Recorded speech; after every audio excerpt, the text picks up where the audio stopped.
हमारी मदद आपको लगता है ना प्रशासन आपके साथ है, चलवाइए लाठी। मनीष भाई ठीक है सर। सर उनके नियम नहीं सर, अब फालतू बात नहीं, ये आदमी बकवास करता है यहाँ खड़ा होकर के, डीएसपी साहब हरदम बकवास करता है ये। डीएसपी साहब आप सेफ्टी का इनको गाइडलाइंस ले लीजिए। लेकिन ये उस दिन घटना में भी ये बकवास कर रहा था। ज्यादा लाउड होकर बात मत करो। इसने देखा ये जांच करने की आवश्यकता है।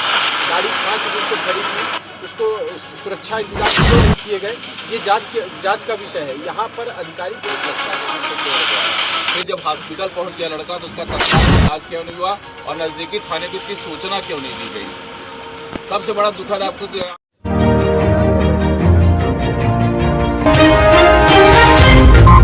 जैसा कि आप सभी की जानकारी में आ चुका होगा कि घटना जो है कल रात्रि में लगभग 10 बजे के आसपास की है और 10 बजे के बाद से जो घायल लड़का कपिल था वो 1.5 घंटे तक जमीन पे बैठ के एम्बुलेंस का इंतजार करता रहा, प्राथमिक उपचार का इंतजार करता रहा। लेकिन उसको 1.5 घंटे के पश्चात जब एम्बुलेंस आई भी, उसको एम्बुलेंस में बैठाने के बाद सामने जो बैरियर, इसी बैरियर पे लगभग 30 से 35 मिनट और उसको इंतजार कराया गया, जहां पे उसकी मौत हो गई। तो सीधा सीधा ये कहा जाए कि एनसीआर प्रबंधन की लापरवाही की वजह से उसकी मृत्यु हुई।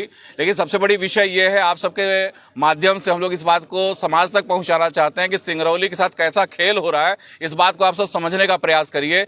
अभी एसओपी साहब ने कहा कि सड़क दुर्घटना है, मान लेते हैं कि सड़क दुर्घटना है और एक व्यक्ति की सड़क दुर्घटना होती है, ट्रक में जाकर टकरा जाता है, टकराने के बाद वो घायल हो जाता है, घायल होने के बाद उसका उपचार नहीं हो पाता, उसकी मृत्यु हो जाती है। तो ऐसी क्या मजबूरी थी, ऐसी क्या समस्या आन पड़ी थी एनसीआर प्रबंधन के सामने? ऐसे कौन से साक्ष्य मिटाने आवश्यक थे कि उन्होंने ट्रक की दूरी से लगभग उसकी मोटरसाइकिल को 3 किलोमीटर की दूरी पे फेंक दिया ले जाकर के?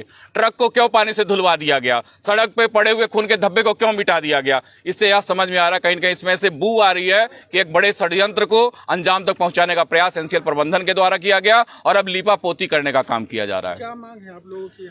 हम लोग की जो मांग है वह तो पहली मांग यह है कि जो भी अधिकारी, जो भी एनसीएल के कर्मचारी इस कृत्य में शामिल हैं, उनके ऊपर धारा 302 के तहत या विधि संगत जो भी धारा बनती हो, क्योंकि यह सीधा प्रतीत हो रहा है कि उनकी कहीं न कहीं हत्या कराई गई है। और अगर हत्या नहीं भी कराई गई तो साक्ष्य को मिटाना भी उसी श्रेणी में आता है। अगर एक घटना घटी थी, सड़क दुर्घटना घटी थी, तो साक्ष्य को क्यों मिटाया गया? अगर साक्ष्य को मिटाया गया है तो निश्चित रूप से वह भी उसी श्रेणी में आता है कि कहीं न कहीं हुआ गंभीर अपराध है। तो हमारी मांग है कि उनके ऊपर कार्रवाई हो। जितने भी लोग थे, जिसमें safety officer, security in charge, mining officer और एक तरुण करके कोई, एक साही जी करके, इनके नाम पे हम लोगों ने आवेदन दिया हुआ है और एफआईआर की मांग की हुई है। साथ ही साथ हम लोगों की जो मांग है कि पीड़ित परिवार में 3 बेटियां, 1 बेटा है, उनकी पत्नी है, पत्नी पढ़ी लिखी है और उनको कहीं न कहीं रोजगार उपलब्ध कराया जाए, जो एनसीएल प्रबंधन के माध्यम से होना चाहिए। लेकिन एनसीएल प्रबंधन इसमें भी पल्ला झाड़ने का काम कर रहा है। एनसीएल कहना कि हमारे यहाँ कोई ऐसा नियम नहीं है कि सड़क दुर्घटना हो या कोई भी कैजुअलिटी होती है हमारे यहाँ